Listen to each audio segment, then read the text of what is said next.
Eu acho que o carro vai invadir o apartamento, qualquer momento estacionar aqui. E vão sair as garotas da banheira do Gugu e vão jogar um sabonete aqui, a gente vai fazer umba, umba, umba, e pegar o sabonete.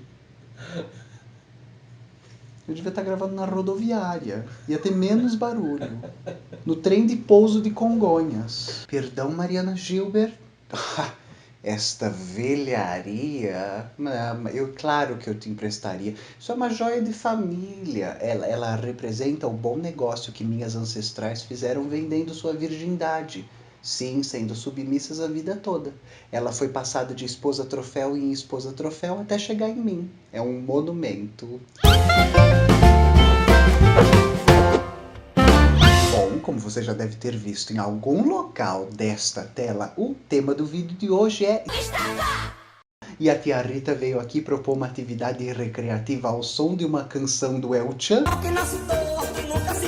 Não. Gostaria? Sim, mas o Brasil nos impele à análise de conjuntura. Pois bem, moçadinha, arrombadinhos e pervertidinhos, porque eu leio os comentários e vejo que vocês gostam que eu use os 3 vocativos. Estão mal acostumados, né? Mas por que eu tô aqui? Porque este vídeo ele também poderia ter um outro título, que é o que fazer com a estátua de um racista? O que fazer com a estátua de um genocida de uma população originária? O que fazer com uma homenagem a um torturador ou a um ditador? Rochelle, me coloca no show do milhão. Ó, vamos lá. Alternativa A, construir uma igreja em volta dessa estátua. Alternativa B, prestar homenagem vitalícia e transformar o filho em um ícone herói da nação.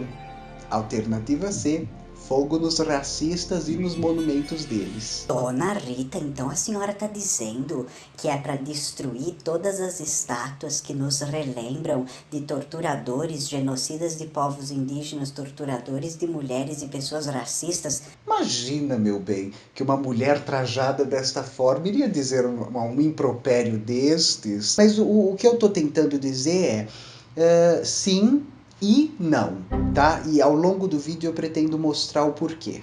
Ai, até materializei aqui minha cadernetinha de notações, porque... Marigê, você tá me devendo R$2,50? Queiram perdoar, molecadinha, que eu e Marigê temos essa dívida de R$2,50. Mas vamos lá. No dia 28 de maio eu fiz cá um story, né, na minha conta pessoal intransferível do Instagram. E a Rochelle vai colocar em algum local desta tela. Eu nunca sei onde é, fico até com medo de bater em mim. E nesse story eu disse o seguinte: 1980 faz 40 anos este ano. Esta semana escutei Dua Lipa e The Weeknd. A maioria das músicas deles são remakes dos anos 80. A maioria das pessoas que os escuta não sabe disso. Em paralelo, o nazifascismo está há 90 anos de nós e as ditaduras neoliberais aqui da América Latina há 60. Lutar pela memória é lutar contra a obsolescência programada das nossas consciências. E o que eu pretendia com esse story? Era mais ou menos tratar esse assunto, que é o seguinte: se a gente não constitui uma memória ou não luta por ela, existe um apagamento dela, né? Fica o que é interessante e é apagado o que não é. E aí a gente precisa perguntar: interessante para quem, né? Quem define o conceito de interesse? Se você absorver apenas essa indagação e essa pergunta e tiver em mente, né, o cenário mundial que a gente está vivendo, em especial a gente pode pensar na Inglaterra, nos Estados Unidos e aqui no Brasil, e essas estátuas dessas figuras hediondas, né, sendo vandalizadas, ó céus, céus. A população originária que foi dizimada, né, todos os brasileiros que foram torturados na ditadura militar, tô nem aí. Mas a estatuinha, não, gente, tenham modos, né? Então, se você sai desse vídeo apenas já com essa indagação, de a quem prestamos homenagem, a quem se endereçam nossos monumentos e por que, por exemplo, as estátuas do Winston Churchill, na Inglaterra, estão sendo destruídas e vandalizadas, tá? E aí, se você tiver curiosidade, eu estou deixando aqui na descrição desse vídeo, junto com um monte de material que fomentou a reflexão, uma matéria sobre o verdadeiro Winston Churchill, né? Que era supremacista branco, racista e simpatizante de coisas que a gente está tentando derrubar. Para encerrar essa primeira parte introdutória do vídeo, eu gostaria que você pausasse o vídeo, a Rochelle vai pausar depois que eu fizer a pergunta e pensasse sobre uma coisa. Você conhece as pessoas que deram nome à rua onde você mora, ao seu edifício, ao shopping center da sua cidade, não sei se tem nome de pessoa, à sua escola, né? Ao clube que você, ao cine... E aí eu gostaria que você fizesse um rápido apanhado desses nomes de coisas que o rodeiam. E aí, agora que você voltou dessa pausa, moçadinha, seria interessante que você pensasse, bom, você recolheu todos esses nomes, você conhece essas pessoas? Você sabe o que elas representaram, o que elas fizeram, por que elas foram importantes, ou melhor, por que elas estão sendo homenageadas? E qual é o projeto de nação que elas representam? Qual é o projeto civilizatório? Qual é o projeto de sociedade que elas encabeçavam ou pelo qual elas viveram? Bom, e eu não ficaria nada surpreso se você me dissesse que são nomes cobertos de sangue. Por exemplo, a ponte que liga o Rio a Niterói ainda se chama Ponte Costa e Silva. Sim, um ditador. Ou então a gente pode pegar, por exemplo, o Barão de Cotegipe, né? Eu não sei se vocês sabem, mas esse rapazucho, ele votou contra a libertação dos escravos, né? Então, o Brasil, esse último país a abolir a escravidão no nosso continente, ainda tinha gente maravilhosa na política falando: o Brasil vai quebrar, gente. Ou a economia, vocês não né? A gente vai ganhar dinheiro usando verba pública para salvar a empresa grande, vai perder dinheiro salvando. Então não pode. Não, escravo é escravo. E esse cara virou nome de rua e em quase todas as grandes cidades. E pasmem, existe uma cidade no Rio Grande do Sul com o nome dele. Tem essa página no Instagram que eu vou deixar aqui, @historiapirata, né? Do Rafa Verdasca e do Daniel Gomes de Carvalho. Daniel, inclusive, fomos casadas durante 36 anos. Enfim, né? Um crush da minha vida. E vocês sabem, moçadinha, que lá na página deles, eles fizeram uma postagem sobre isso e um IGTV sobre o mesmo tema, né? O que fazer com esses monumentos, com essas homenagens e com essas estátuas? Em um vídeo curto, o Rafa, no IGTV, traz para o debate o Jacques Le Goff, esse importante historiador francês, autor de História e Memória, né? Livro no qual o Jacques vai fazer uma definição de monumento através da etimologia da palavra, né? E aí quando a gente tenta, aqui no canal a gente adora fazer isso, mas quando a gente vai fazendo a trajetória etimológica do termo, voltando no tempo, a gente vai chegar em memento, né? Em memória, em contar, em história. E a gente teria o monumento como um sinal do passado. Um sinal de quê? Né? Qual é o tipo, e aí de novo, né? O projeto, a representação, o pacto, que aqui está configurado nesta representação, nesta homenagem, etc. Outro material que eu estou deixando para reflexão na descrição desse vídeo é uma live que aconteceu lá no Instagram, na conta @meexplicaoficial, onde o jornalista Diogo Rodrigues entrevistou a professora de História da Universidade Unirio, onde eu me formei pela primeira vez, muito minha amiga, a Keila Greensburg. Então aqui eu vou tentar trazer os elementos fundamentais que essa live e esse vídeo no IGTV trazem, né, com profissionais da história, para que a gente possa entender, né, por que causa tanto espanto, tanto alvoroço, a derrubada ou não, né, a manutenção desses projetos de formalização ou corporificação da história. Um ponto inicial, primeiro, que eu acho que precisa ficar bem claro, é que um dos argumentos de quem advoga pela não substituição, não destruição dessas estátuas, dessas homenagens, essas pessoas não homenageáveis, é o fato de que nós estaríamos apagando a história. E pensar isso é não entender o que é a história, né? Não existe apagamento da história por essa via. Derrubar uma estátua, substituir uma homenagem, depredar enveredar, né, alguma coisa que a gente não pode conceber como homenagem, não é apagar a história, é fazer história. E se você está pensando, não, dona Rita, isso de destruir patrimônio público é coisa de breque-broques, né? Os antifa. Eu vou falar, oxalá, né? Deus permita que seja. Mas vamos lá, moçadinha. Primeiro, quem define o que é patrimônio público? Essa é uma questão importante. Mas, em segundo lugar, e aqui o mais importante, é que esse fazer da história através da substituição de ícones ou da iconoclastia, né? Para usar uma palavra chique, ele sempre fez parte de todas as civilizações que a gente conhece. A gente pode pensar, por exemplo, os Estados Unidos durante a sua guerra de independência da Inglaterra, quando em Washington, né, os combatentes aos exércitos ingleses derretem a estátua do rei George III, transformam em bala para meter a bala nos ingleses. Então, esse é um episódio histórico. Existem vários outros, quando a Bastilha na França é tomada durante a Revolução Francesa e destruída, né, a Bastilha que armazenava as armas e tal, além da Bastilha ser destruída e substituída por um monumento que representa o episódio histórico, lá havia uma estátua do rei, o Luís XIII, acho, né, segundo a professora Keila era ele, que foi destruída, né? E isso apagou a história? Não, eu estou aqui contando para você, porque existe um relato sobre a coisa, né?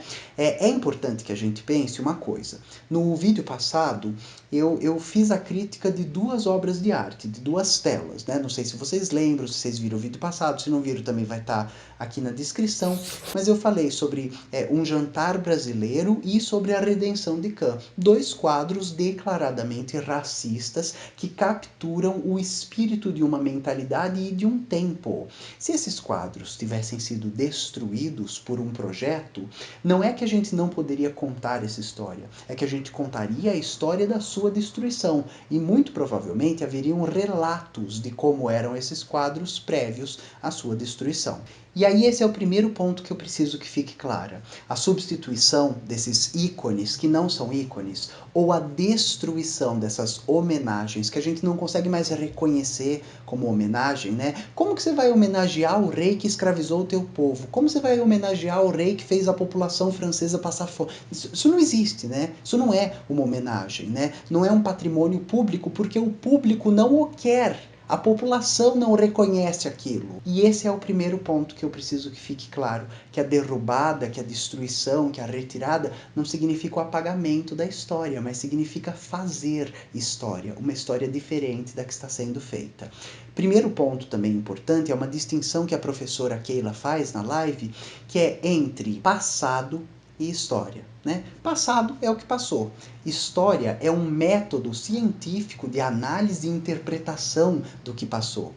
De transformar isso em uma narrativa, em dados, em fatos, em relacionar, em propor uma interpretação. E essa interpretação é feita através de um método científico. Se vocês quiserem uma recomendação, também estou deixando aqui na descrição do vídeo as teses sobre a história do Walter Benjamin, o meu preferido. Inclusive a gente namorou também. Ai, menina, ali na escola de Frankfurt eu peguei todo mundo. Eu era da pá virada na escola de... Ô, Rochelle, me põe na escola de Frankfurt. Obrigada. Só não peguei o Adorno porque olha essa foto dele aqui tomando sol. Ele não gostava de mim. Outro ponto importante também salientado pela professora Keila é que essas homenagens, esses nomes de escola, essas estátuas, elas nos informam sobre 3 momentos distintos, né? Esse primeiro momento sendo o momento real, né? O acontecimento. Então, quando a gente está pensando, vamos destruir ou não o Borba Gato, né? Que era um bandeirante. Quando a gente fala bandeirante, É importante que você entenda. uma pessoa que fez um caminho Brasil adentro, matando, escravizando e estuprando quem ele encontrasse no caminho, né? E aí a gente transforma eles em nome de rodovia, né? Bandeirantes é uma rodovia ou é uma autoestrada? Então, a estátua do Borba Gato, ela remete, ao evento em si.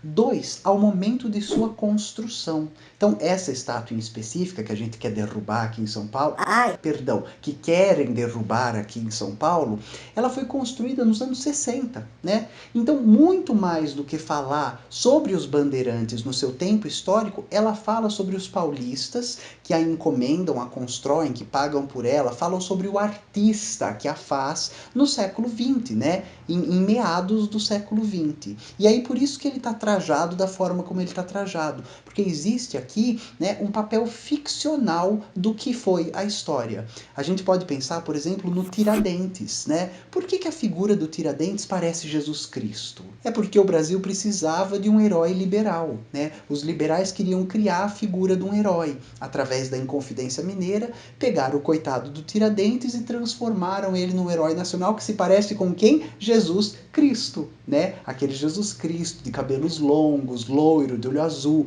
que nasceu no meio do Oriente Médio há milênios atrás, mas era branco, loiro, de olho azul. Pois é. Essa ficcionalização da figura histórica toca em pontos que a gente já falou aqui, né? Por que existem representações da Cleópatra branca?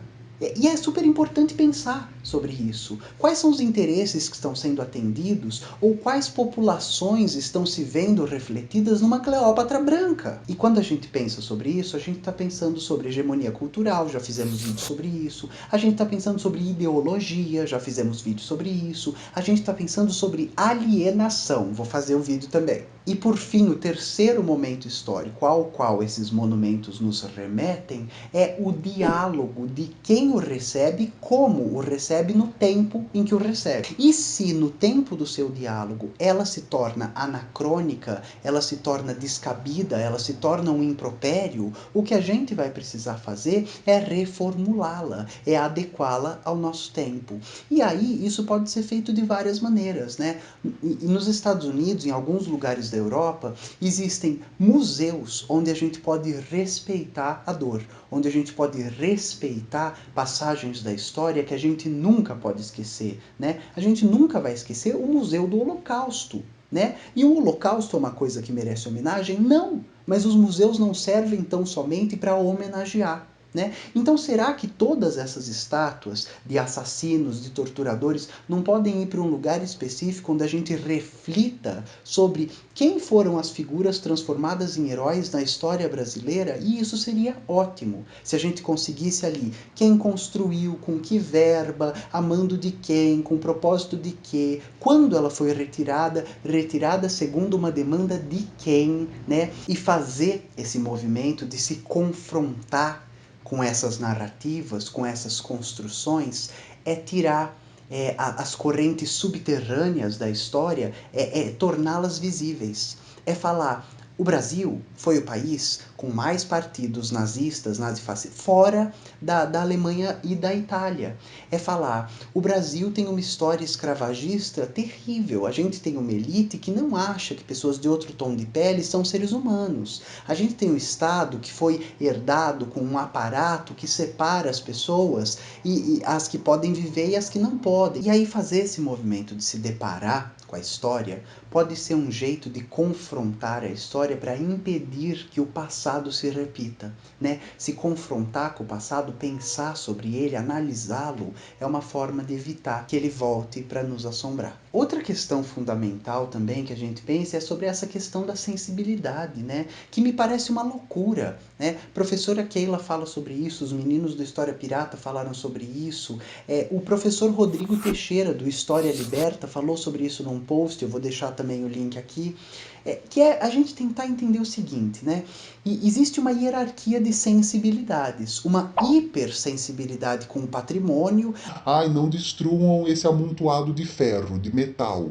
E uma hipossensibilidade com as pessoas que passam por ali todos os dias e falam, esse cara matou meus ancestrais. Então a gente fica muito sensibilizado com o amontoado de metal, de ferro, etc. E pouco sensibilizado com a história de tortura, morte, apagamento, tarará, tarará, que as pessoas viveram. Para encerrar, né, eu gostaria aqui de deixar uma sensação, uma impressão de que estamos passando por alguma coisa. E essa alguma coisa pode ser um prenúncio de tempos melhores. Saber que a gente chegou num momento histórico no qual as populações norte-americanas não vão aceitar que certas figuras se tornem homenageáveis, ou então que a galera na Inglaterra está derrubando estátua de filho do ou então que aqui no Brasil a gente não quer aquela figura representada como alguém passível de receber louros e honras, significa que um novo corpo social está se configurando e ele não pode tolerar alguns aspectos da barbárie. E a minha esperança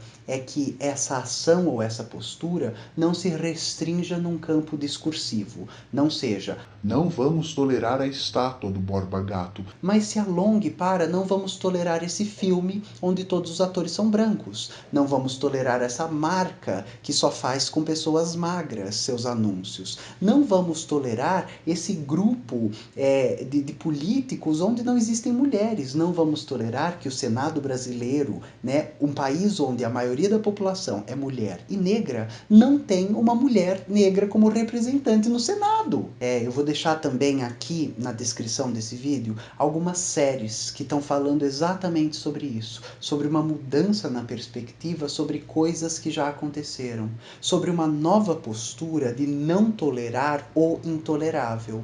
Eu fico muito contente, eu fico muito feliz, em especial que haja o debate, porque o debate pode apontar caminhos para a solução, né, desse engalfinhamento onde a gente se encontra.